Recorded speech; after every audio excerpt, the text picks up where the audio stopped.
Hello and welcome to this festive edition of Trash to Track. In this episode we're going to be looking at something that all the children in the 1980s would have loved to have got for Christmas.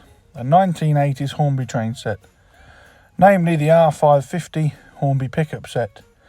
Not quite sure what that bit of scale electrics track was doing in there, but having a look at the set, this looks to be in reasonable condition. All the coupling hooks and that seem present, and everything seems to be in generally good order. So let's start by taking all the rolling stock out of the box. The 3 wagons and then this Great Western inspired Roger locomotive. We'll look at the box later and we'll sort the track out, etc. But for now we're going to look at the rolling stock and the locomotive. As I said, everything seems to be in good order. Plastic wheels seem to be clean enough. All the coupling hooks are present on the wagons. The Arnold Sands coal hopper all seems to be in very, very good condition. Regular viewers will know that I got this set in a gems or junk video, so I thought I'd do the whole train setup as a Christmas special.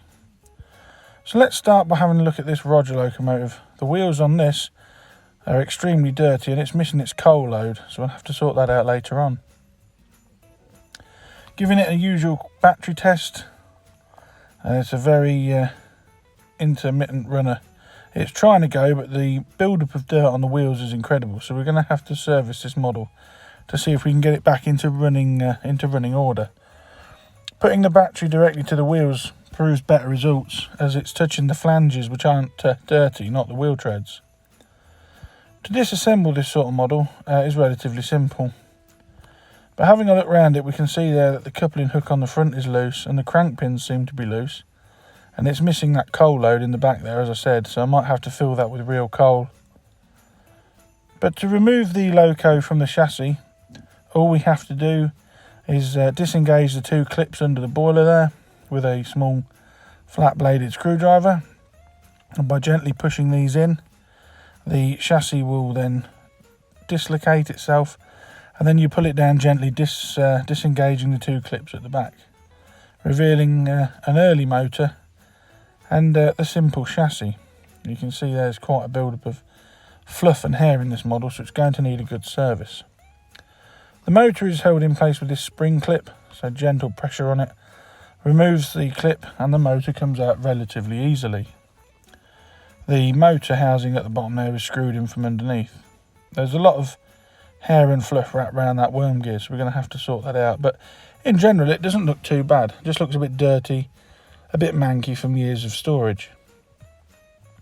By undoing this small screw at the bottom here, this allows the motor retaining bracket to be removed. And then I'm also going to pull out the pickups, which are small brass pieces located in clips that are mounted in the chassis, because everything's going to need a thorough clean. So I'm going to take those 2 sets of pickups out as well. Yeah, those crank pins really do look loose, but they appear to work, so I don't think I'm going to tamper with those too much. Using my tweezer nose pliers here, I just pull off the fluff that's all wound around that worm gear. And this clip is caught up in this wire, so I'll just disengage that. I'm going to do a battery test for the motor just to see how strong a runner it is. There's not really a lot I can do with this, so I'm going to start taking the brushes out of this because it's very tiny and the armature commutator is very tiny and I won't be able to clean it properly anyway. But giving it a battery test, this motor seems to be very strong, still have a lot of life left in it, despite being nearly 40 years old. So I'm going to put a small amount of oil on the bearings on each end of the motor, and that's about all I'm going to do with that for now. Now, taking a cotton bud dipped in mess, I'm going to wipe all the dust and dirt that's accumulated on this motor bracket, clean the axle stub, and then that's that done. And I'm going to also give a good thorough clean out to the chassis interior here, as there's a lot of dust and fluff build up. As you can see on the end of the cotton bud, it's starting to build up already. I don't want to use a contact cleaner with all this plastic about really, so I'm just going to persist with these cotton bud and methylated spirits, and as you can see there's a lot of dirt in this. This has probably not been taken apart since it was manufactured by Hornby in the 1980s. I believe this train set came out in about 1982, and it was the only year it was released like this. So I was going to try and clean the wheels there, but the crud on them is so embedded I'm going to actually use my fiberglass pencil. But I am going to clean the wheel backs, as that's where the pickups press onto. And a lot of muck does come off those. I'm also going to clean the pickups themselves here, and it's easier to do this with them out of the chassis than it is with them stuck in that plastic chassis like that. There is just no access when they're stuck in the chassis. So once they're all been cleaned, and I'm satisfied we've removed most of the grime and that from this, I'm going to look at start reassembling the locomotive. A very quick rebuild this time by the look of things. Before I do so, I'm just going to put a small amount of oil on the axles there. As there's no bearings, the metal axles simply fit into the plastic chassis. Now, there was a bit of an issue putting this back together. I aligned the screw holes, but every time I tried to tighten the screw up, it went off at an angle. And I wasn't entirely sure why. So I actually tried to screw in the metal weight outside the model, and the screw went in correctly. I think after years of use, the plastic chassis had distorted a little bit, which prevented the screw going in correctly, but persistence paid off, and eventually I got the motor bracket back in the chassis as it should be. As can be seen here, the screw goes in correctly, so it must be a distortion of the plastic. I am missing a coupling hook, so I'm going to go through my spares drawer here, find a Hornby hook, and as luck would have it, I find one laying at the bottom there. So I'm just going to attach this, and this is simplicity itself. You just feed it up through the bottom of the coupling there, and then the cast-in hook fits over a plastic peg on the chassis, and then that's that repaired, and now the loco has both coupling hooks back as it should be. So now I'm going to give another go at putting this motor mount and weight in, and as I said, the plastic's distorted a little bit, so the screw wouldn't quite go in level, but like I said, with persistence it did go in, and hopefully it'll be a few years before I have to remove this. Now that's back in place, it's not going to be a few years before I remove this, it's going to be a few seconds, because the eagle-eyed will notice I've put the motor weight in without putting the pickups in.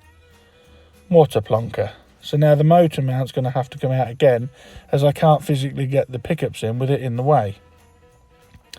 So I've removed it again now, and I've got the pickup pieces, and using my pair of tweezer nose pliers, I just push them down into the precast clips in the chassis, and they slot into place, and then I check that both pickups are pressing on the wheel backs as they should be. And I repeat that for the other side as well. Please be aware that these pickups are handed and should go in a correct way. They have a slight lean towards the front of the locomotive. Then the motor bracket was put back in place, and then the motor clipped in, engaging the worm gear with the cog on the axle there. And then I also checked to make sure the pickups are pressing on the brass tabs on the motor to ensure that all pickup and electrical conductivity will be maintained. The motor clip is then threaded. I put the motor in upside down there that time. But then the motor clip is put back through the wire and then gently bent around those plastic clips, and the motor's now re-engaged, and a quick battery test on all wheels proves that Roger's chassis is now back in running condition. Using my helping hands and holding the model upside down, I connect some power clips to this to get the motor running, and then I'm giving the wheels a good polish up with a fiberglass pencil, and this speeded up footage here shows the side rods hardly moving, but they were, and I needed them to be going pretty fast as the crud on the wheels was incredible, and it took some getting off. After working it with a fiberglass pencil, everything was then cleaned with a cotton bud and methylated spirits, which, as you will know, is my usual method. They are now shining like a new pin, those wheels. This shouldn't have any issue running around the track when we go to test it shortly. One last thing to do is to add a small amount of silicone grease onto the worm gear, as there was no lubrication left in this model whatsoever. So to provide longevity to the motor, and the gears, I'm just going to give it a small amount of lubrication with some silicone grease, topped off by a small amount of oil. Once the small amount of oil is on top there, I'll just give it a battery test just to spread the lubrication through the gear train. And then I'm going to give it another track test to see if our maintenance work has restored this chassis to running order. Remember before the model wouldn't run at all, and now the chassis is a lovely and smooth runner, even if it has got the good head of speed that these chassis are renowned for.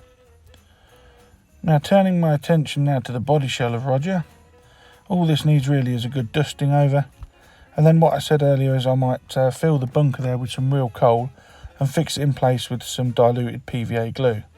But we'll come to that later once I've had a look at all the wagons. Nothing is missing off this body shell, even the copper cap chimney is still there. Although on the inside is a build-up of dust and grime that I'm going to remove with a cotton bud of meths, just so that everything's nice and clean when we put this back together. As you can see, there's quite a lot of grime inside this, from years of being used on carpets, tables, etc. by previous owners. To put the body shell back on the chassis, you just engage the two rear clips there, and then gently push the chassis into the body shell, and it clips into place with a satisfying clunk, and that's Roger all restored, apart from his coal, but like I said, we'll sort that out later on. So now I'm going to take a look at the 3 wagons that come with the set. There's 2 coal hoppers and a cattle or sheep van, and I'll remove these plastic wheels and then give the chassis a good dusting, as there's a bit of hair and dust under there. And then I set about cleaning the plastic wheels, and it was while doing this that I realised that somewhere I thought I've got some spoked metal wheels. I'm going to replace all the wheels with metal wheels so that they don't spread the dirt as easy. And I went in the spares bin and dug out these allegedly high quality wheels that were £2. I didn't buy these wheels, these came in a job lot of stuff that I bought off a friend of mine. So I'm going to slice the pack open and have a look. I'm not sure who manufactures these wheels, but I've had these for years, and the previous owner I know had had them for years as well. But they're metal and they're spoked, so I'm going to replace all the wheels with these, and once I clip one into this Arnold Sands wagon, as you'll see here, they run nice and freely in the axle boxes, so I'm going to replace all of the wheels with these metal wheels, just because I think they're better than having plastic ones, and they're less prone to spreading the dirt. So the same was repeated on all the wagons. They were given a dusting over, and all the wheels were replaced with metal ones. Considering its age, as I said, this set came out in 1982, these wagons are in very good condition. I'd wonder how much use this train set has actually had. But now all the wagons are back together, they all run freely and they're all quite nice. So now the only bit of damage there is one chip in the corner of that Bolsover wagon. So now they've all been done, let's have a look at the train set box itself. As I said at the start, we're restoring the whole train set. Inside the box we've got the standard metal steel track, which I'm going to replace, but there's also a couple of bags of extras. I mean, there's one odd fish plate there in a packet, which I'll keep because I think there's a fish plate missing off the replacement track. There's a power clip, which we will need later on for when we test the train set.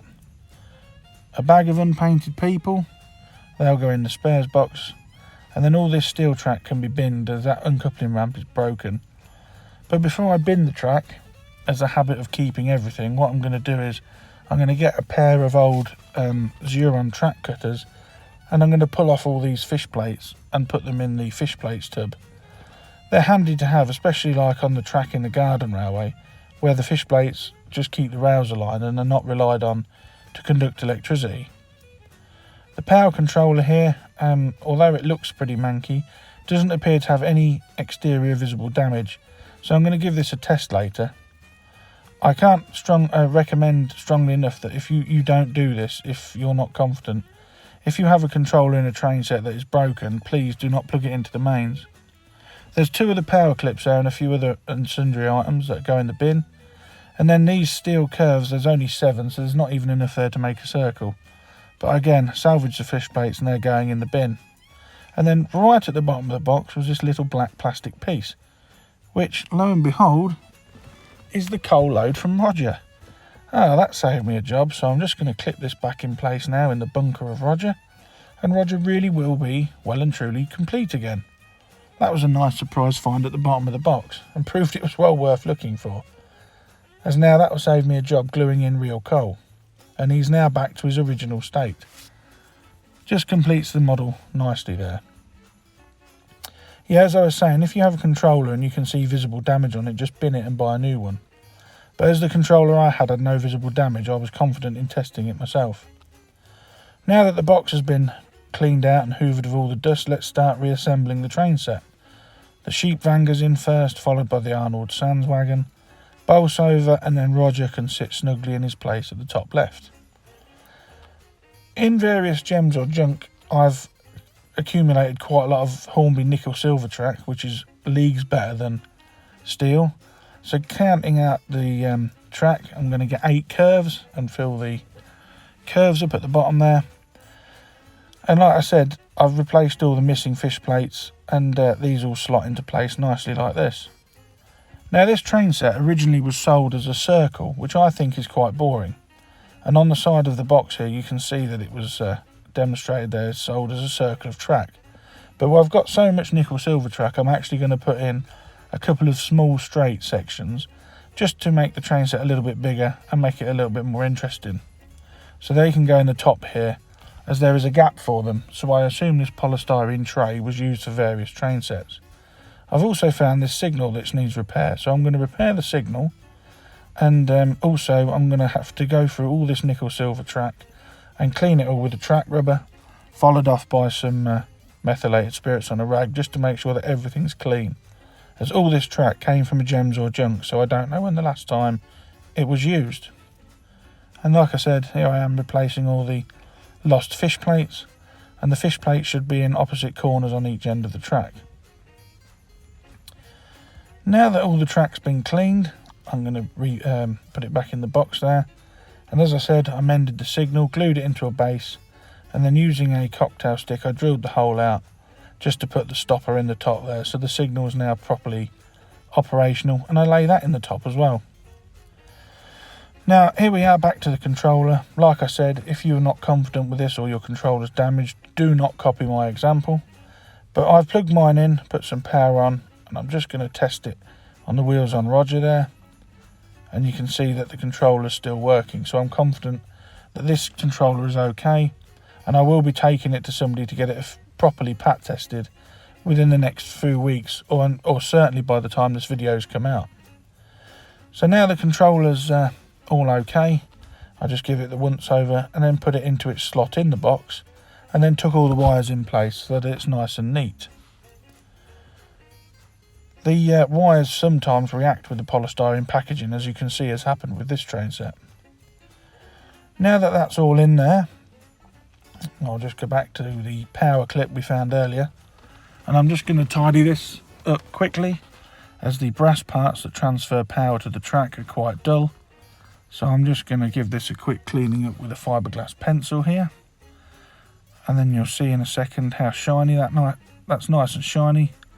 So I repeat the process on the long arm, and then I also get a small flat bladed screwdriver and bend the brass parts up so that they make good contact with the underside of the rails.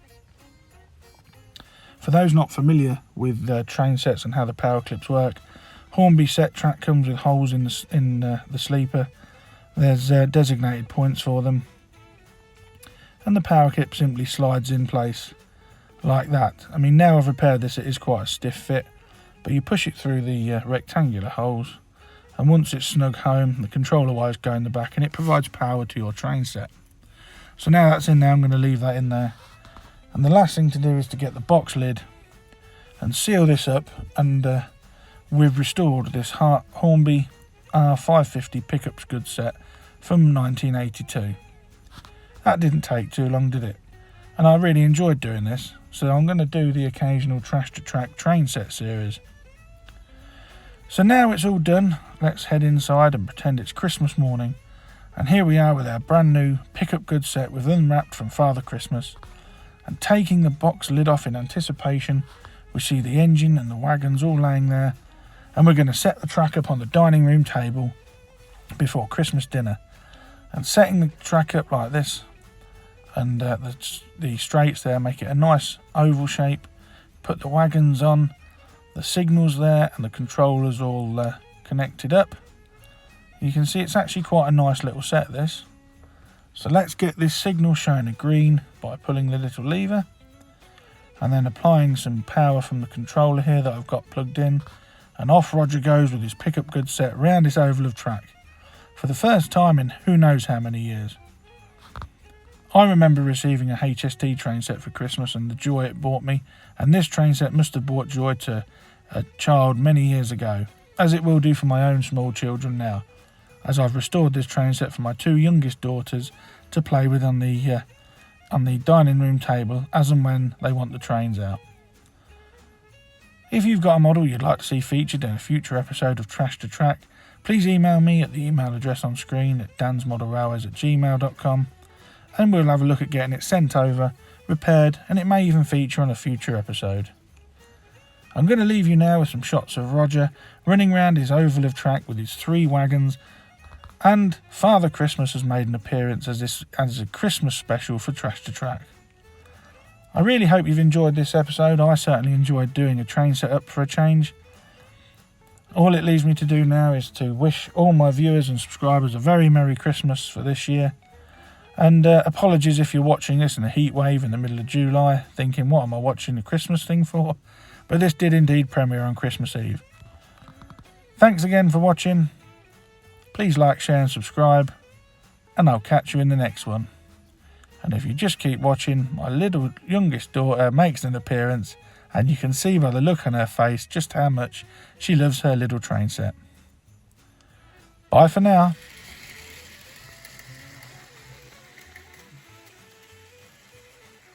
I hope you've all been good this year, otherwise I won't be bringing any presents. See you on Christmas Eve. Ho, ho, ho!